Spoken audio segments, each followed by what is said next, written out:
Salut à tous, c'est Damien de chez Eurotechnie. Aujourd'hui, petite vidéo pour vous montrer comment faire pour obtenir un superbe contraste sur votre lame en damas.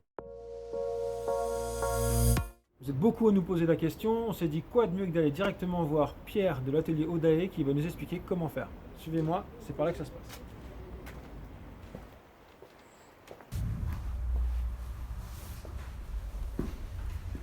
Bonjour Pierre. Salut Damien, ça va? Ça va et toi? Oui, ça va. Bon Pierre, merci de nous accueillir dans ton atelier aujourd'hui. Mais je t'en prie. Donc comme je l'ai expliqué, aujourd'hui on va aborder le sujet du damas, Ouais. du damas style, et Ouais. plus particulièrement de cette étape très importante, à savoir la révélation. Donc pour ceux qui ne le connaissent pas, Pierre est un coutelier installé à Thiers depuis début 2017, Ouais, c'est ça. qui a l'habitude de travailler ces matières, les damas, Sumi-Negashi Végédis, Oui, j'ai aussi. pu voir des jolies pièces. Et donc il est reconnu pour l'utilisation de ce type de matière. D'ailleurs, pour la petite histoire, Pierre a été sélectionné à Coutelia 2020 pour apparaître sur l'affiche du 30e anniversaire de l'édition du salon. Donc voilà, c'est différentes étapes, il y a beaucoup de travail. Donc aujourd'hui, le but c'est que tu nous expliques un peu tes petits trucs, tes petites choses que tu vas maîtriser, petites solutions voilà, que tu as mis en place pour pouvoir obtenir un super résultat. Ok. Alors, tac. On va commencer du coup aujourd'hui directement à partir d'une lame qui est déjà bien ébauchée, hein. C'est-à-dire qu'on l'a déjà détourée, on a fait la forme. Bon là c'est une lame de couteau pliant, hein. C'est la forme de mon modèle. Donc on est sur le motif Vinland de chez Damasteel. Okay. Voilà. Donc on l'a détouré, percé, on a fait le cran qui servira plus tard. On a ébauché déjà les moutures, on a commencé à bien affiner le tranchant et ensuite on a fait la trempe. Déjà la trempe au niveau du damas c'est une des étapes les plus importantes parce que si la trempe n'est pas bien réalisée, si elle est faite qu'à moitié, si la lame n'est pas assez dure, ben, la révélation automatiquement ne sera pas belle. Vous avez des fiches techniques à ce sujet-là qui sont vraiment pas mal. Et c'est vrai que déjà une des bases, c'est d'avoir une bonne trempe. Ouais, être sûr d'avoir une trempe qui a été efficace pour permettre derrière une bonne révélation. D'accord, ok. Donc sur cette lame maintenant, on va pouvoir s'attaquer un petit peu déjà à finir cette émouture. Donc on va utiliser deux bandes de grains différents. D'abord du 120, après du 220. Et là on aura un tranchant qui sera assez fin. Donc là on va utiliser le backstand qui est là derrière moi avec le plateau. Le but c'est quoi? C'est de descendre, d'améliorer l'état de surface? Améliorer l'état de surface tout en affinant le tranchant. Plus on va monter dans les bandes au niveau des finitions, plus on va venir affiner ce tranchant et avoir quelque chose qui va se rapprocher de l'épaisseur définitive. Donc là, moi, comme je vais travailler vraiment sur deux bandes, à la 120, on va vraiment faire les trois quarts. Et à la 320, j'aurai juste un petit coup à passer pour enlever les rayures de 120. Et à ce stade-là, ben, techniquement, l'émouture, elle est prête. C'est-à-dire que le tranchant, il est assez fin. Il n'est pas encore coupant, hein, cette lame de couteau, elle n'est pas encore tranchante. Mais après, on va passer au polissage. L'épaisseur, elle est déjà définitive. Et le polissage qui se fait en combien d'étapes? Alors là, on va passer sur 4 outils différents.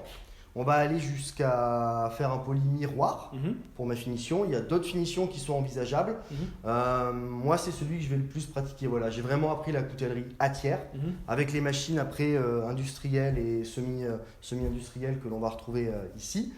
Et on est quand même plus rapide. Du coup, quand on maîtrise ces outils-là, qu'en faisant d'autres techniques de finition. Mais ça marche aussi avec des tirés en long, par exemple. D'accord. Ce genre de choses. Donc la première chose qu'on va faire quand on aura fait cette émouture, c'est polir notre lame. Donc on va utiliser la polissoire qui est là, qui est justement fait partie des outils emblématiques. Ouais, exactement du bassin thiernois. Donc c'est un outil qui est très très vieux, c'est ça, hein, cette partie-là qu'on appelle la polissoire. Le reste, le bâti, c'est un touret qui va servir simplement à la faire tourner. Donc on a un disque en bois avec des lamelles de cuir. Et sur ce cuir à ce niveau-là, on vient rectifier la surface avec une pierre diamant, une pierre très dure. Et on va faire un émrisage. On va passer un mélange de colle à poisson, qui est une colle qui résiste à la chaleur, et de poudre émery. Donc la poudre émery, ben, c'est une poussière abrasive. Hein.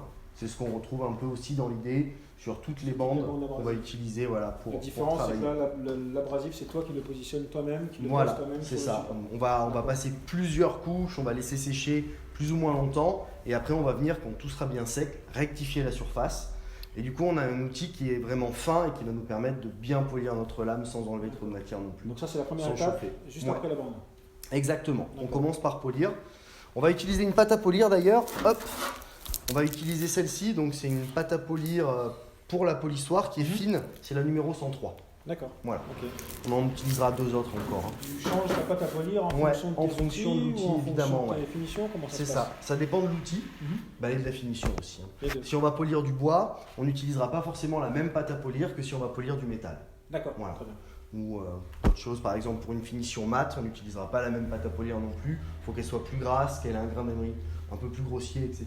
D'accord. En fonction de l'outil et de la finition, on a en général une pâte à polir qui est destinée à ça. D'accord. Donc première étape, backstorm de métal d'abrasive. Ouais, Deuxième étape, polissoir. Pour exactement. la première étape de polissage, comme son nom l'indique. C'est ça. Et la suivante. La suivante, ce sera à ce niveau-là. Donc là, c'est du nylon qui est D'accord. compacté. C'est ce qu'on appelle nous un bubble. Mhm. Parfois, ça s'appelle aussi des mastiques américains. D'accord. Les noms ont tendance à changer un petit peu en fonction des entreprises où on va travailler. D'accord. Mais l'idée, c'est que ce soit du nylon compressé. D'accord. Donc ça va venir encore polir notre lame, mais de manière un peu plus fine. On commence à affiner déjà les traits de polissage de plus en plus.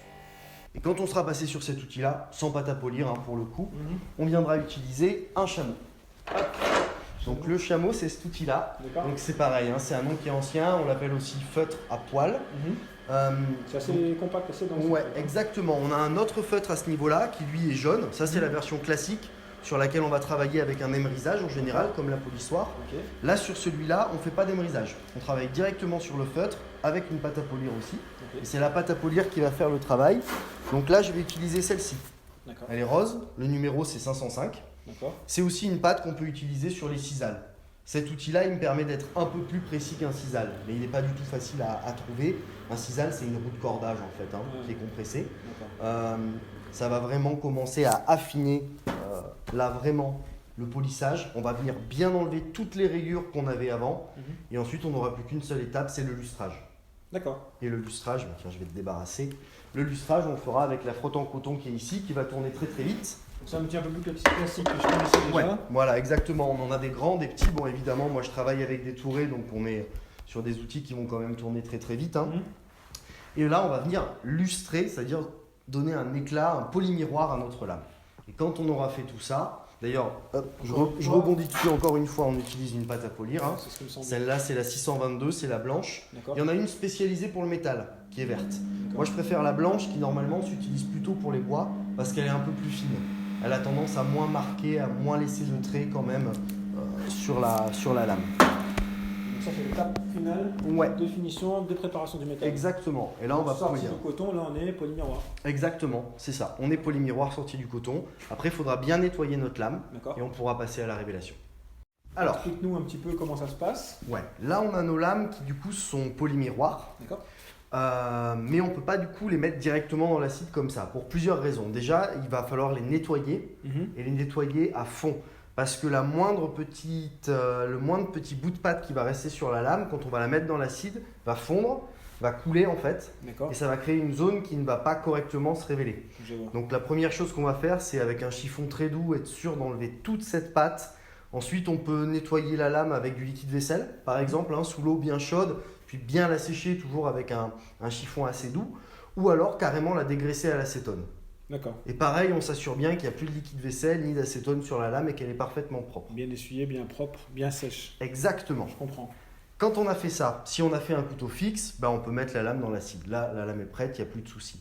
Si on a fait une lame de couteau pliant, comme ce que nous on a fait là, au niveau de la mécanique, comme la révélation va creuser un des deux aciers, ça donnerait un résultat qui ne serait pas très concluant parce qu'en fait, là où il va y avoir des frottements, là où il va y avoir des points de contact, D'accord. tout ça, ça va bouger.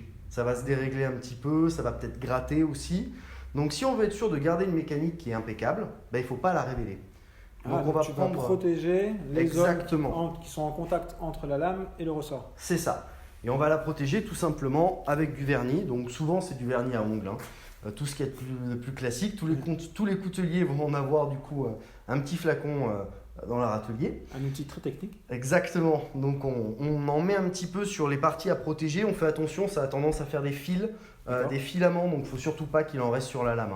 Sinon ça va aussi assez mal se révéler pour le coup, puisque le vernis va faire son travail de protection. On le laisse bien sécher. D'accord. Et quand on a fait tout ça, là on est prêt pour révéler la lame. Donc en fait, une fois que tu as fini de polir ta lame, qu'elle est bien propre, bien brillante, Ouais. tu la nettoies, tu la dégraisses Et ensuite, ça. tu la protèges. Mhm. Et dernière étape, du coup, si je comprends bien, la révélation. Voilà, la fameuse révélation. D'accord. Et c'est dans l'acide, hein, si je ne me trompe pas. Ouais. Et du coup, quel type d'acide tu utilises? Alors, moi je vais utiliser du chlorhydrique sur le Damasteel. D'accord. Uniquement du coup l'acide chlorhydrique. D'accord. On peut aussi utiliser du sulfurique pour bien creuser les motifs. D'accord. Certains vont le faire à froid, certains vont le faire à chaud. Moi je le fais à chaud, je le fais même directement au bain-marie comme ça là sur une plaque. Mhm. Donc on a la bouteille d'acide, on va mettre un peu d'eau dans la casserole, faire chauffer tout ça pendant 5 bonnes minutes, hein, que l'acide ait bien le temps de monter en température. Et ensuite on viendra plonger la lame dedans. D'accord. Voilà, on le fait à chaud, ça donne plus d'attaque à l'acide, ça va créer aussi de meilleurs contrastes du coup, hein. On aura un noir un peu plus profond. Il y a une différence de réaction dans le motif quand tu le fais à chaud ou quand tu le fais à froid. Ouais, c'est affaire de temps, tout D'accord. peut se compenser, mais ça peut durer 5 ou 6 heures à froid, hein, dans l'idée, Ouais. et pour 5 minutes à chaud comme ça. D'accord. Bon, évidemment, ça fait des vapeurs, Mhm. on va pas le faire avec un bocal fermé comme là, hein. On le fera dehors avec le bocal ouvert pour laisser un maximum les vapeurs S'échapper. s'échapper exactement, hein. Très bien. Et pour le VG10, du coup, puisqu'on n'a pas encore parlé du VG10, mais on a aussi une lame là qui est prête, qui est en VG10, qui est D'accord. polymiroir. On va faire une première révélation à l'acide chlorhydrique. En termes de temps, je le fais toujours un peu au visu. Ça va plus vite, hein. Donc on va la laisser moins longtemps. On va peut-être la laisser 2-3 minutes, D'accord. contre 5 minutes pour l'autre. Et dans la même acide que tu utilises pour le Ouais. Damasteel. D'abord dans le chlorhydrique, et ensuite on va lui faire juste un aller-retour dans le Perclo Plus. Que vous avez, qui est, je crois, un mélange de perchlorure de fer et d'acide chlorhydrique. C'est ça. Voilà. Là, ça va venir tout de suite noircir tous les contrastes. D'accord.